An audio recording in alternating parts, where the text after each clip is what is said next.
రాష్ట్ర వ్యాప్తంగా గుడుంబ ఆధారిత కుటుంబాలకు పునరావాసం కల్పించేందుకు తెలంగాణ ప్రభుత్వం 100 కోట్ల రూపాయలు కేటాయిస్తుందని చెప్పారు అబ్కారీ శాఖ మంత్రి పద్మారావు. గుడుంబ రహిత జిల్లాలుగా ప్రకటించిన ప్రతి జిల్లాకు 10 కోట్ల చొప్పున నిధులు విడుదల చేస్తామన్నారు.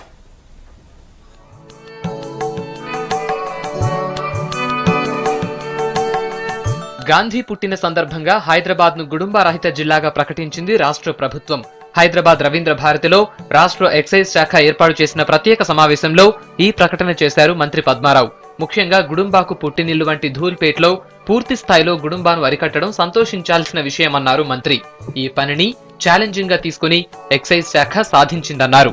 ఈరోజు సంతోషించదగ్గ విషయం ఏంటంటే మహాత్మా గాంధీ జయంతి రోజున హైదరాబాద్ జిల్లాను కూడా గుడుంబ రహిత జిల్లాగా ప్రకటించుకుంటాం. చాలా సంతోషం. మా డిపార్ట్మెంట్లో ప్రతి ఒక్కరికి పీడీ యాక్టులు పెట్టినాము, కేసెస్ బుక్ చేసాము, ఇవన్నీ చేస్తాము. ఒకంత బాధ కలిగినా కానీ పర్లేదు, కానీ ఎట్టకేలకు మనము సమూలంగా గుడుంబాను మాత్రం నిర్మూలించదగినాం. అందులో హైదరాబాద్ జంట నగరాల్లో చేయడం అంటే చాలా కష్టతరమైన బాధ్యత. అందరికీ పేరు పేరున హృదయపూర్వక ధన్యవాదాలు తెలియజేస్తా ఉన్నాను. హైదరాబాద్ ను గుడుంబ రహిత జిల్లాగా ప్రకటించడం వల్ల ఎక్సైజ్ శాఖ బాధ్యత పెరిగిందన్నారు ఆ శాఖ కమిషనర్ చంద్రవదన్. ప్రధానంగా ధూల్పేట్ వంటి ప్రాంతంలో దీన్ని ఇలాగే కొనసాగించడం తమ శాఖకు సవాల్గా నిలుస్తుందన్నారు. మరోవైపు ప్రజల భాగస్వామ్యంతోనే ఇది సాధ్యమైందన్నారు Hyderabad city police commissioner Mahender Reddy.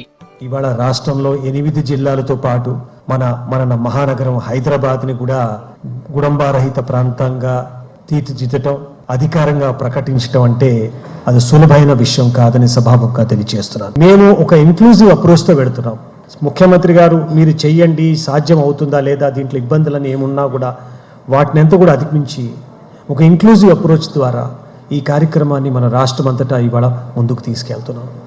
దీనికి ప్రధాన మాకు సపోర్ట్ వచ్చేసి ప్రజల నుంచి వచ్చింది. ఈ లక్ష్య సాధనలో గత 2 సంవత్సరాలుగా చేస్తున్నటువంటి కృషి చాలా అభినందనీయం.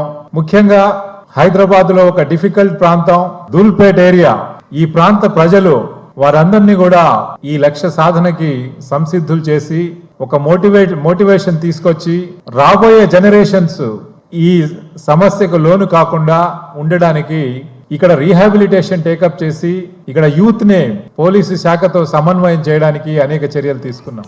సమావేశానికి ముందు కళాకారులు, ఎక్సైజ్ శాఖ ఉద్యోగులు గుడుంబాను మానుకోవాలంటూ ప్లకార్డులతో ప్రదర్శనగా రవీంద్ర భారతికి చేరుకున్నారు. గుడుంబాతో కలిగే అనర్థాలను వివరిస్తూ పాటలు పాడారు తెలంగాణ సాంస్కృతిక కళాకారులు.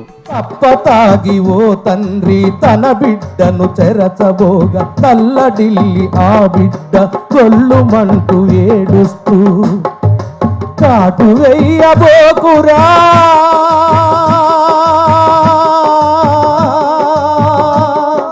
కాటు వెయ్యబోకురా ఓరయ్యా, నీ నెత్తుటి గుడ్డునురా నేనయ్యా, నీ నెత్తుటి గుడ్డునురా నేనయ్యా.